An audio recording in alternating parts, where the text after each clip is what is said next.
The pen was already moving when Victor Asante said the words that stopped everything. Not the estate lawyer. Not the financial advisor who had flown in from Calgary that morning with a leather briefcase and a look on his face like he already knew how this ended. Not the two adult children who sat on opposite sides of the conference table, not speaking to each other, not looking at each other, barely breathing. None of them said a word. It was Victor, the building's maintenance supervisor, a man whose name nobody in that room had ever bothered to learn, even though he had walked those same hallways for 11 years. He said quietly, the way a person speaks when they are not sure they have the right to speak at all. "Before you sign that, ma'am, I think there's something wrong with page 9. Nobody moved. Margaret Calloway, 71 years old, silver-haired, wearing the same brooch she had worn to her husband's funeral 3 weeks earlier, looked up from the documents. She had the pen pressed to the line. She had been about to give away 40% of everything her husband had built over 52 years of work. She had been about to do it because a man in an expensive suit had told her it was the right thing to do. And she was grieving, and when you are grieving, sometimes you let people with expensive suits tell you what to do. She looked at Victor. Victor Asante was 44 years old. He wore dark work trousers and a gray collared shirt with a small logo stitched near the breast pocket. He was holding a clipboard he had carried in from the hallway. He had come in to replace a bulb in the overhead fixture, the one that had been flickering for 2 days, the one nobody had gotten around to fixing. He had not planned to speak. He had planned to swap out the bulb and leave before anyone noticed him, but he had seen page 9. His daughter, Adwoa, was 9 years old and already more stubborn than anyone Victor had ever met. She got it from her mother, he sometimes thought, and then he would think about her mother and stop thinking about it. He had been raising Adwoa alone for 6 years. They lived in a 2-bedroom apartment in Etobicoke, and every evening when Victor got home, Adwoa would be at the kitchen table with her schoolwork spread out in front of her like a general surveying a battlefield. She would look up when he came in. Not to say hello, not exactly. To hand him whatever she was working on so he could check it. It had started when she was in grade 2, when she'd gotten a perfect score on a math test and then come home and found 2 errors in her own marked paper. Errors the teacher had missed, had counted as correct. Victor had looked at her corrections and said, carefully, that she was right, that the teacher had made a mistake. Adwoa had nodded like this, confirmed something she already suspected about the world. After that, she handed everything to her father first. It was her way of saying, you check it, before it becomes official, before someone else decides what's true. Victor had never gone to university. He had come to Canada from Ghana when he was 19, had worked every job that would have him, had eventually settled into building maintenance because he was good with his hands and good at seeing what was wrong with things. Most people walked past problems. Victor stopped. He had always been that way, even as a child. His mother used to say he was born looking for the crooked nail. He read everything carefully. Not because anyone had taught him to.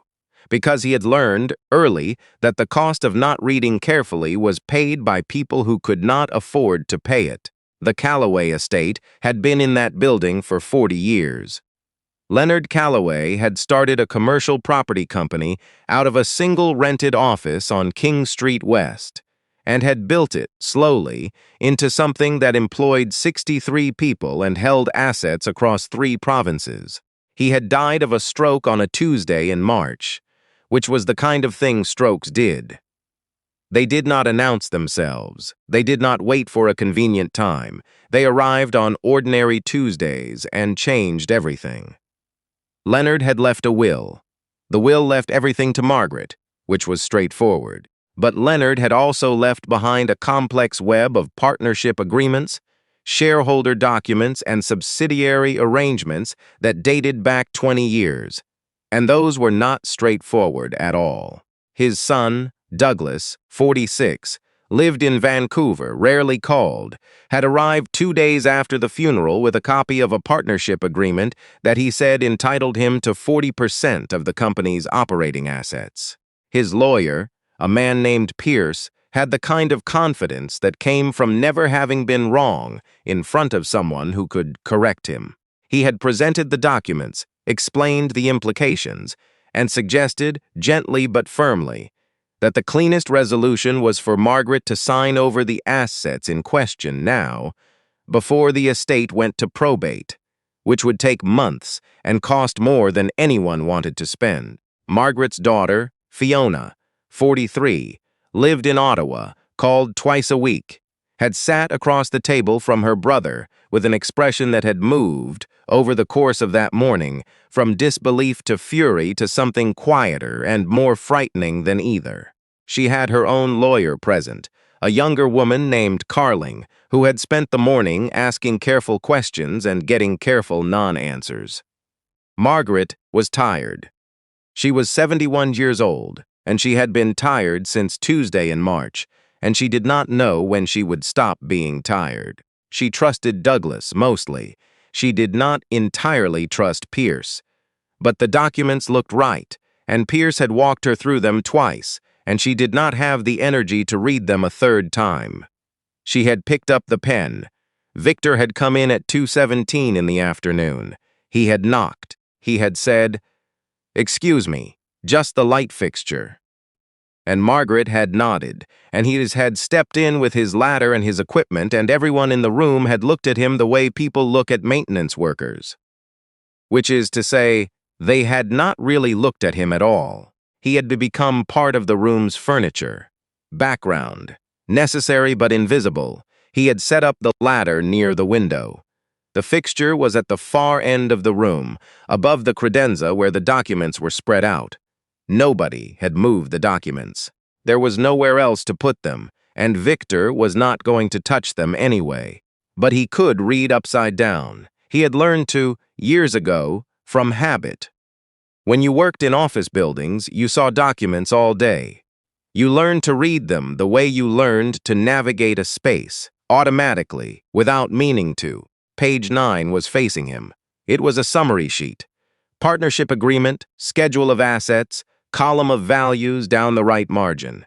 Victor had seen documents like this before, not because he was a financial expert, but because 11 years earlier, when he had been trying to understand his own lease agreement for the apartment, he had spent 3 weeks reading every piece of paper he could find about how property agreements worked. He had borrowed books from the Etobicoke Library. He had asked questions at the legal aid clinic on Bloor. He had read until he understood, and then he had read more. The number on line 14 was wrong. Not wrong in a small way. Wrong in the way that changed what the document said. The asset listed, a property holding company registered in Ontario, had a valuation attached to it that did not match what Victor knew, from ordinary observation, to be true. He knew the building. He knew the company. He knew what the building was worth because he knew what every building on that block was worth. He had been paying attention for 11 years, the way people pay attention to the place where they spend most of their time. The valuation on page 9 was 43% lower than it should have been. If Margaret signed based on that number, Douglas would be receiving 40% of a total that did not reflect the actual value of the estate.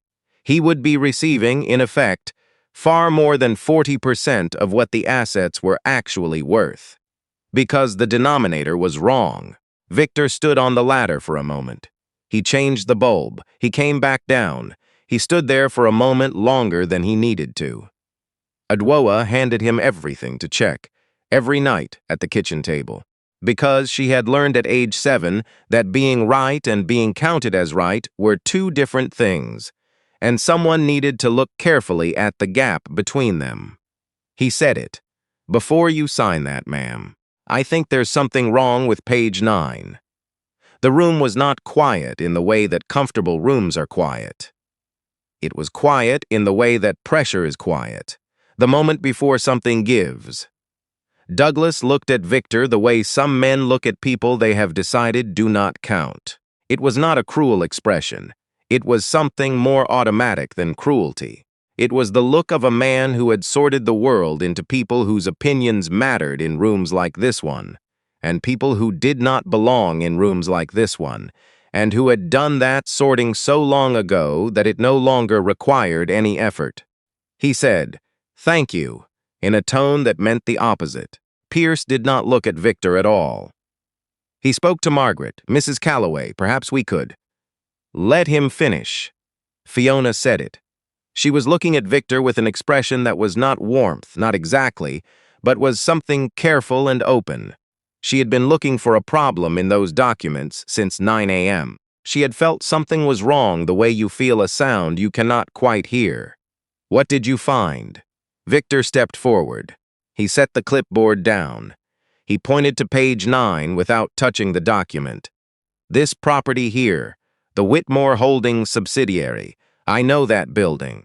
I've worked in buildings on that block for 6 years before this one.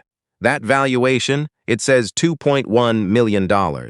That building sold in 2021 for $3.8 million, and it's been renovated since. I saw the permits go through.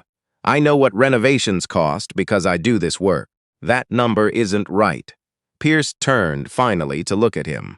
"With respect, property valuations are complex, and without formal credentials."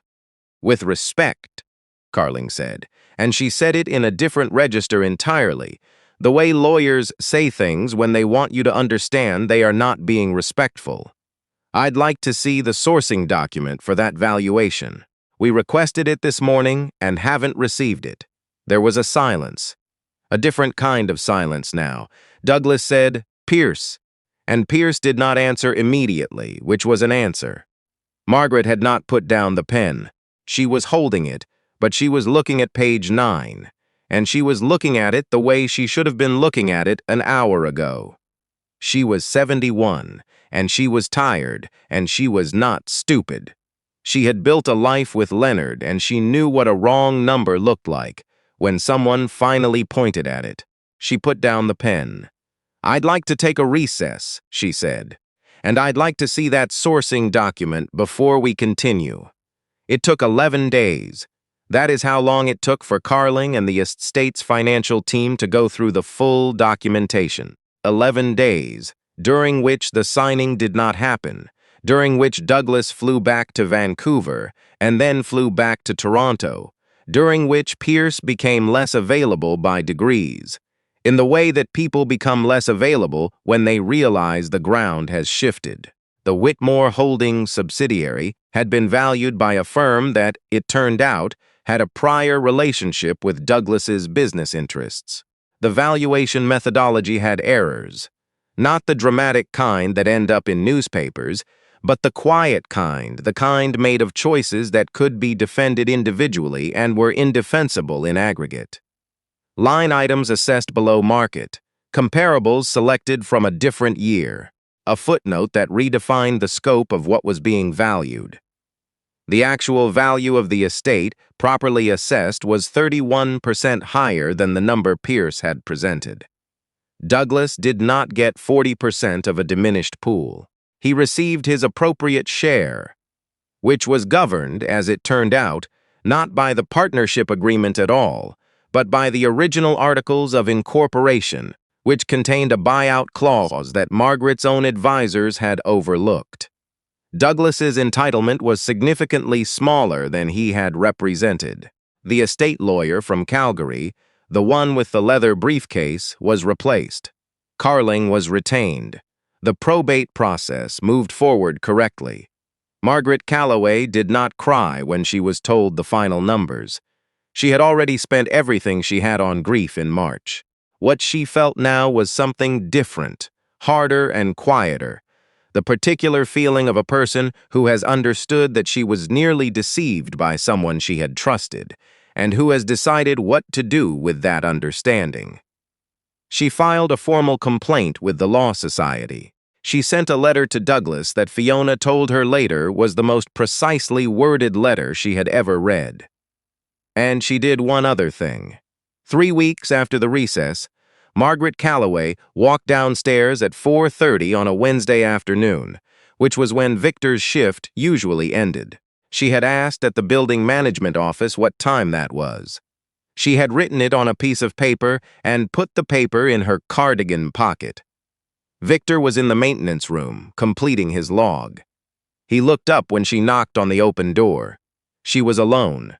She had not brought Fiona, or Carling, or anyone. She had a small envelope in one hand. "Mr. Asante," she said.